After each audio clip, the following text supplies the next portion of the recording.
Have you ever wondered what recruiters look for when they're scanning LinkedIn, looking for candidates to reach out to, ones that they potentially pass by? Well, in this video, I'm going to demystify exactly what recruiters are looking for because there's 10 things that I have my eye on when I decide to reach out to you if I like your profile. Hey everybody, and welcome back to my channel. If you're new here, my name is Brian. I'm the founder of A Life After Layoff, a career strategist and a corporate recruiter. And I've made it my mission to demystify how job search and careers work at major corporations. So if this kind of content interests you, maybe you're in a job search yourself, make sure you hit the subscribe button. Now let's break down exactly what I'm looking for when I'm recruiting people on LinkedIn, because there are 10 major things that I look at on your profile when I make a decision if I'm going to reach out to you or I'm going to skip by to the next profile. Now I want to point out something here. I fully understand that LinkedIn is a polarizing platform. There's a lot of things that we don't like about it. I've covered it in other videos.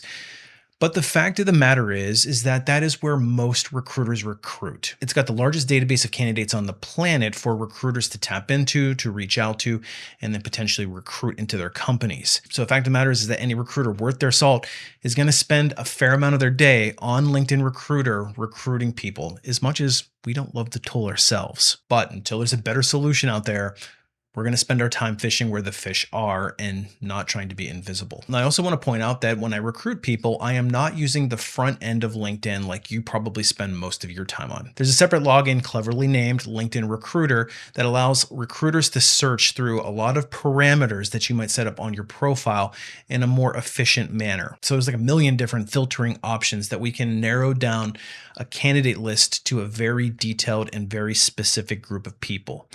That's where we start. So when you're looking on the front end of LinkedIn, you're actually looking at a different version of it than we see. So when I get ready to recruit for a role, what I'm going to do is go onto the back end of LinkedIn and set up basically a detailed Boolean search string. And it's a bunch of different parameters that I can narrow down from something like, I don't know, 100 million candidates down to maybe a bucket of 5 to 10,000 people. And I know that 5 to 10,000 people still sounds like a lot, but that's usually the pool that we try to target it down to.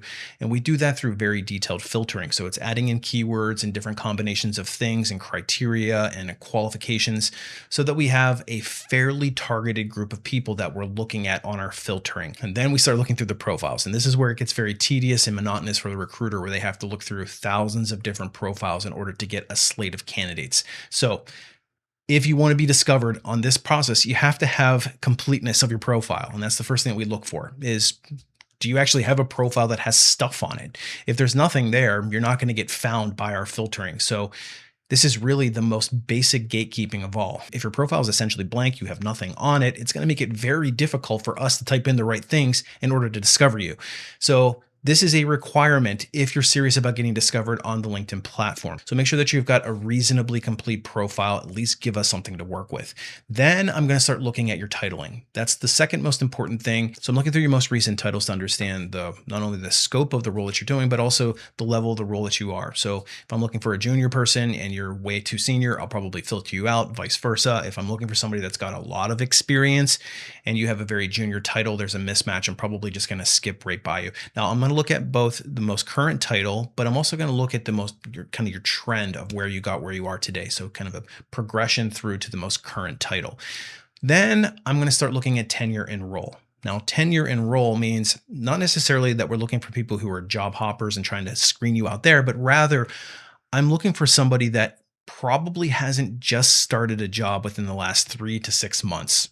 Because the likelihood of you being interested in my position is going to be much lower than somebody who maybe has been in role for 3+ years. They could potentially be stagnant and maybe open to a new opportunity. But if you just started a new role and you're excited to be there, you're still in the onboarding honeymoon phase, you're probably less likely to accept my message, my email to you. You might not even see it. And here's the thing. Recruiters get graded by the LinkedIn platform based on response rates. So if they have too low of a response rate, they reach out to too many people and they don't get enough people to respond back, even if it's not a favorable response, people come back saying, thanks, but I'm not interested in your role.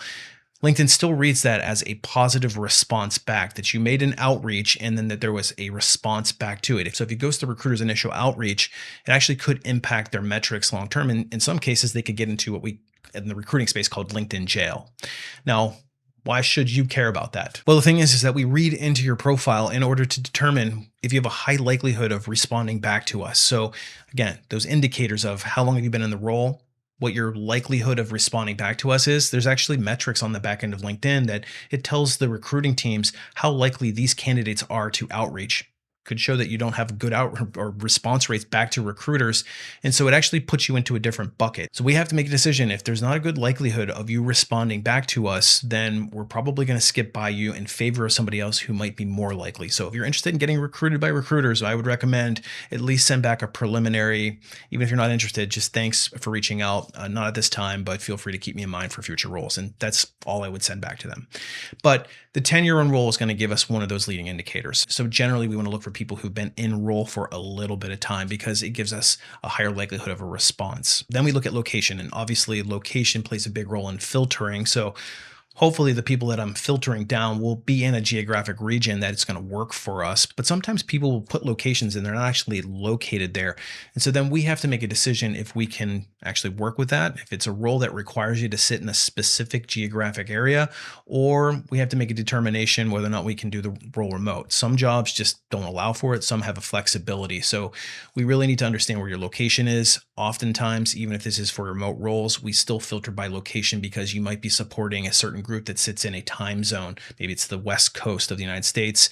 And if you sit East Coast, it just makes a real big mismatch of all the meetings that you'll have to attend. You'll be having to work in the middle of the night, all that kind of stuff. So we generally try to target people who are in a similar geographic region, maybe a plus or minus one time zone or so. Then we look at your work preference. Are you only interested in remote jobs?